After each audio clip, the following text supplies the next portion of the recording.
São Pedro e São Paulo, colunas da igreja. Pedro na organização interna da igreja, Paulo na expansão da fé. Um para o interior, para organizar, para administrar, para conduzir a igreja nascente na sua organização.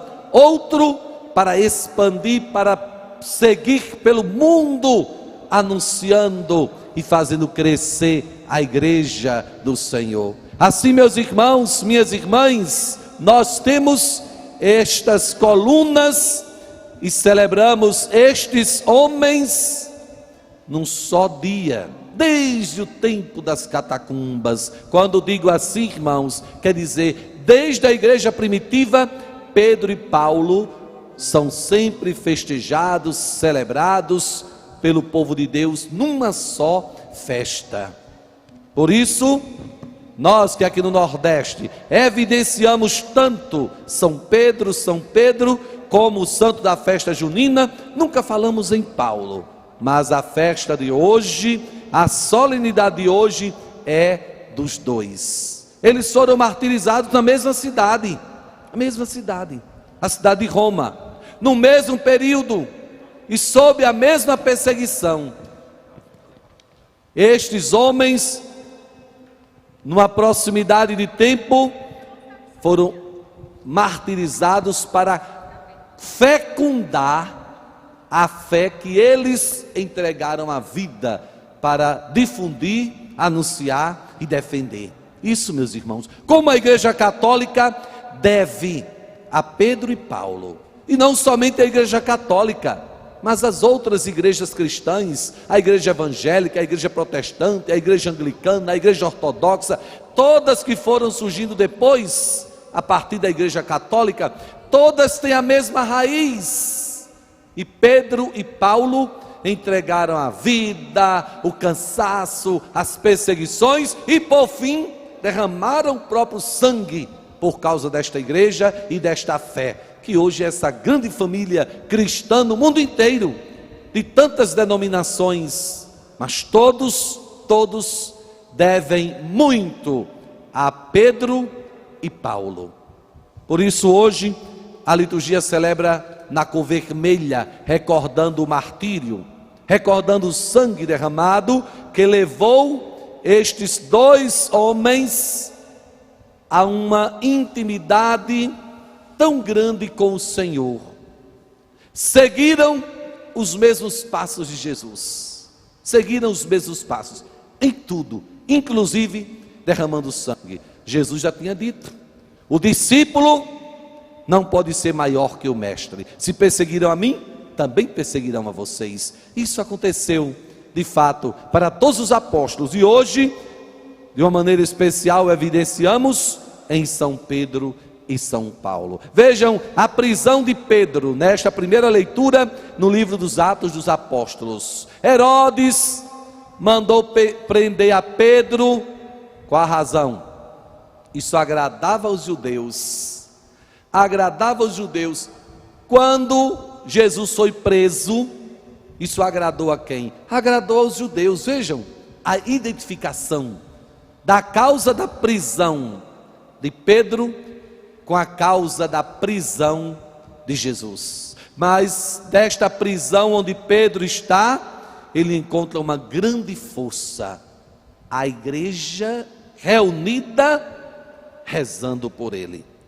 O texto diz assim: enquanto Pedro estava na prisão, a igreja não cessava de rezar. Você sabia que hoje é o dia do Papa?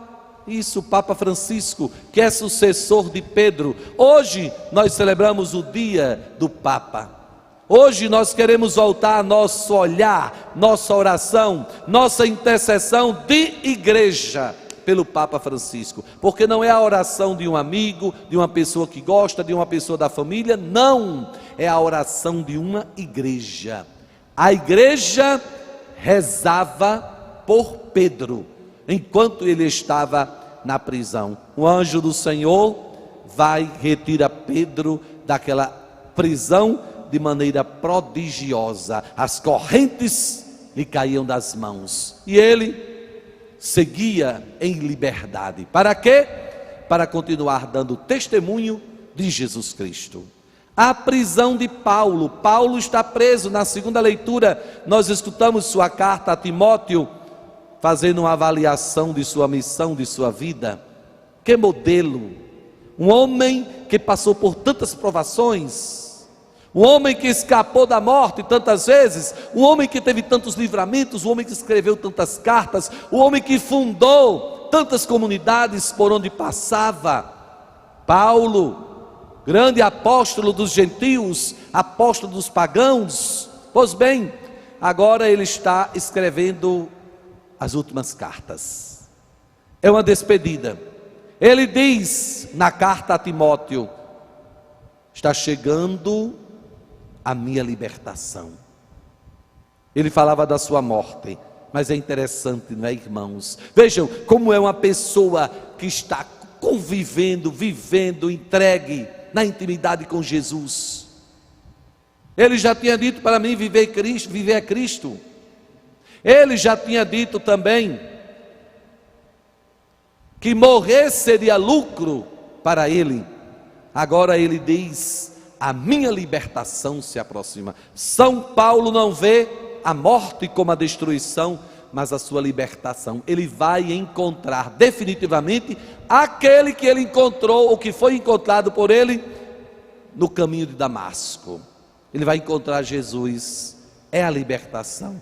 E ele dá o seu testemunho: combati o bom combate, completei a corrida, guardei a fé. Essa é a palavra de Paulo hoje.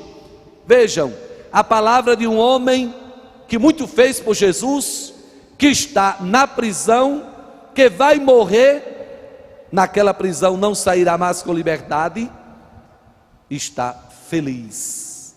Não há revolta no coração dele, não há lamentação alguma nesta carta de São Paulo. Não.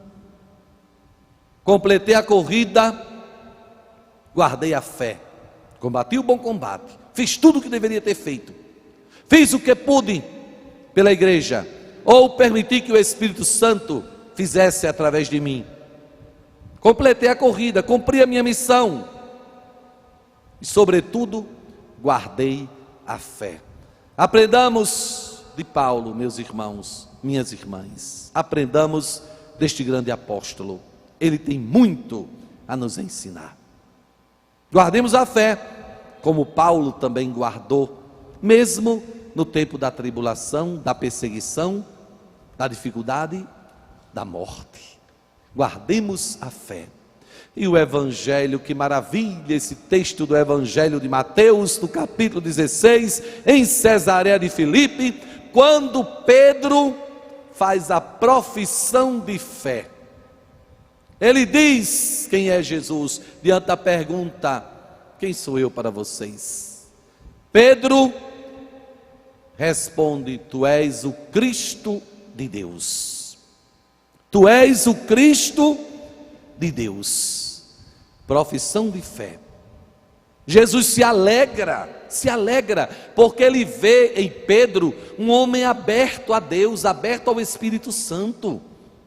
Jesus diz: Pedro, não foi você, não foi sua inteligência, não foi sua carne, não foi seu sangue, foi Deus que falou em você. E se Deus falou em você, é porque Deus lhe escolhe. Se Deus falou em você, é porque você tem o coração aberto para Deus. São Pedro compreendeu naquele tempo que Jesus de fato era o Cristo presente na terra, era o Salvador, o Messias esperado, e faz essa belíssima profissão de fé. É tão bela, tão forte, tão profunda, tão encantadora a profissão de fé de Pedro, que Jesus resolve partilhar com Pedro uma coisa que é de Jesus. Que Jesus olha para ele e diz: Pedro, tu és pedra, e sobre esta pedra eu edificarei a minha igreja. Pedro, tu és pedra, mas você sabe que a pedra, a rocha, é Jesus. Jesus é a pedra angular A própria Escritura deixa claro isso para nós, e a doutrina da nossa igreja também, o ensinamento do nosso magistério, o nosso catecismo. A pedra angular é Jesus, quem sustenta é Jesus, e Jesus resolve partilhar isso. Ele diz: tu és pedra, mas Jesus é a pedra.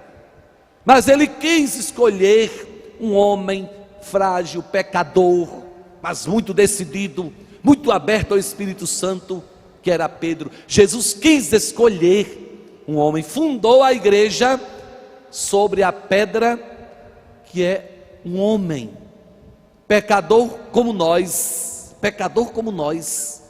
Pedro, partilhando a autoridade que é de Jesus. Por isso, irmãos, o Papa é o vigário de Cristo. O vigário de Cristo quer dizer, o Papa representa Cristo na terra.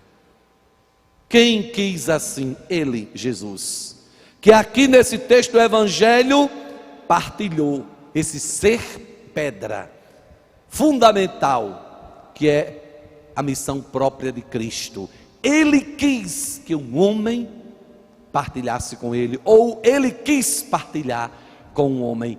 Primeiro Pedro, depois todos os outros que seguiram, que foram sucessores de Pedro, até Francisco, o grande Papa Francisco, vigário de Cristo, pedra, como Pedro, pedra, porque Jesus assim o quis. Tu és pedra. Vejam, meus irmãos, a profundidade e a beleza dessa palavra de Jesus, no capítulo 16 do Evangelho de Mateus. Vejam que escolha, a escolha, claro, do Pai, porque foi o Pai que revelou pelo Espírito a Pedro a profissão de fé. Alegrando-se, Jesus faz a confirmação da escolha que o Pai já tinha feito sobre aquele pescador, que tornou-se apóstolo, que tornou-se Papa da igreja. O que ligares na terra, será ligado nos céus. O que desligares na terra, será desligado nos céus. Olha, escutar tudo isso sobre o apóstolo Pedro é muito motivador para nós, muito, é um consolo para nós, porque nós temos tantas falhas, nossa fragilidade é tão grande. Mas quando a gente olha a vida de Pedro, um homem que era pescador, deixou tudo, seguiu Jesus, um homem que fez uma profissão de fé tão bela, um homem que teve uma escolha sobre sua vida, mas também um homem que pecou, um homem que traiu Jesus, 3 vezes traiu Jesus, depois 3 vezes teve que declarar amor a Jesus. Quando a gente olha para a vida de Pedro, a gente pode se ver, espelhar naquele apóstolo e dizer: nós também somos assim, nós também somos assim. Em determinado momento somos capazes de qualquer coisa para defender o nome de Jesus, como Pedro disse: eu te defenderei com a minha vida. De repente nós abandonamos Jesus, rejeitamos, negamos. Essa inconstância na vida de Pedro, também na nossa vida. Mas não faltou a Pedro abertura a Deus. O Espírito Santo pôde trabalhar e transformar a vida daquele homem pecador num grande santo, grande santo. Paulo também, perseguidor da igreja, agia com tanta violência, prendia, mandava prender, mandava açoitar. Quando Estevão estava sendo apedrejado naquele martírio de Estevão, ele estava lá, vendo tudo aquilo. Mas foi um homem que deixou Deus trabalhar na vida dele. O Espírito trabalhou na vida de Paulo, a ponto de deixar de ser um grande pecador para ser um grande santo. Isso pode acontecer comigo, Padre Ayrton. Pode acontecer com você que está me ouvindo pela Rádio Curimataú, você que está me ouvindo pela Rádio Agreste, você que está pelo Face, você que está na TV Web.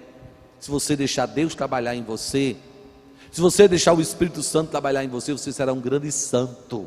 Você será uma grande santa. Nós seremos grandes santos. Sim, irmãos.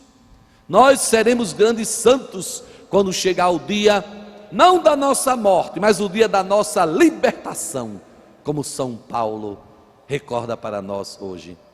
Para isso, espelhemo-nos em Pedro e Paulo. E peçamos também a intercessão destas colunas da igreja, que roguem por nós, cristãos católicos dos tempos atuais. Louvado seja nosso Senhor Jesus Cristo. Para sempre seja louvado.